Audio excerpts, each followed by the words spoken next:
Congress, but we begin with our Laura Kavanaugh. Laura. That's right, Jim. And now the president flew into San Diego Saturday night after traveling to Roseburg, Oregon, to address the victims and pay his respects to the victims of the shooting there. What then became a whirlwind West Coast fundraising tour ended up here in San Diego, where the president happened to have a little bit of R&R, and after a day and a half of downtime, the president packed up and greeted about 100 people here at MCAS Miramar, and then he boarded Air Force One and headed back to work.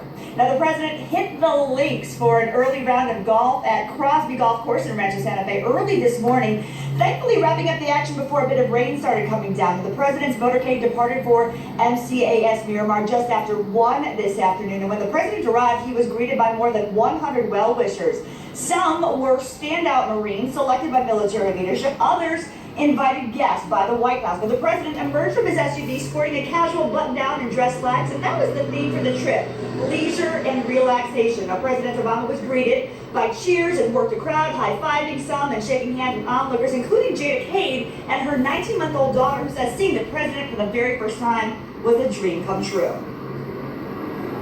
He shook our hands. He gave my son a high five, told him nice outfit.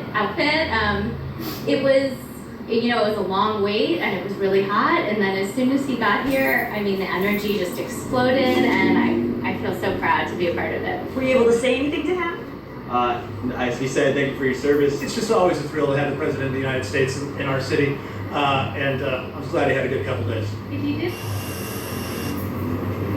Now, President Obama did have a chance to speak briefly with Mayor Kevin Faulkner, and Air Force One departed San Diego at about 1:45 this afternoon, bound for Joint Base Andrews, and then it's back to work for the Commander-in-Chief. Now, back here live, I did have a chance to speak with Mayor Faulkner about the words he exchanged with President Obama and asked if he had anything to say about the Chargers. Remember, when he did come into San Diego, he talked with Representative Scott Peters about the Chargers, and I asked Mayor Faulkner, did he ask to keep the Bolts in San Diego? What Mayor Faulkner had to say coming up in our next half hour. For now, that's the latest outside of MCAS Miramar. Laura Kavanaugh, we'll send it back to you. Look forward to hearing what he had to say. Thanks, Laura. A group of protesters greeted President Obama as he arrived to MCAS Miramar for his departure. They were not protesting the president's visit. Instead, they wanted to give him a farewell message to stop the Trans-Pacific Partnership. San Diego 6's Susanna Franco joining us live in the newsroom now with why they say the president should oppose the TPP. Susanna. Well, Netta and Jim, even though it was a small group of protesters, they wanted to send the president off with a big message.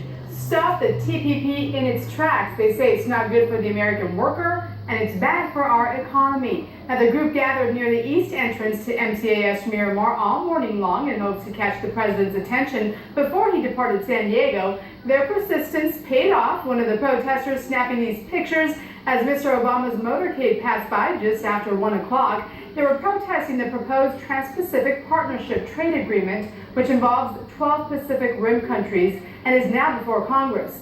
TPP is intended to enhance trade and investment among the partner countries, which include Canada, Japan, and Mexico. But the protesters see it as another NAFTA that will lead to jobs leaving the U.S.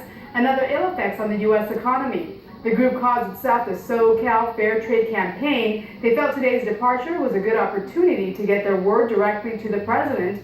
Congress has 90 days to review the proposal, and then there will be an up or down vote. Live in the newsroom, Susanna Franco, San Diego 6 News. Susanna, thank you very much. And some clouds.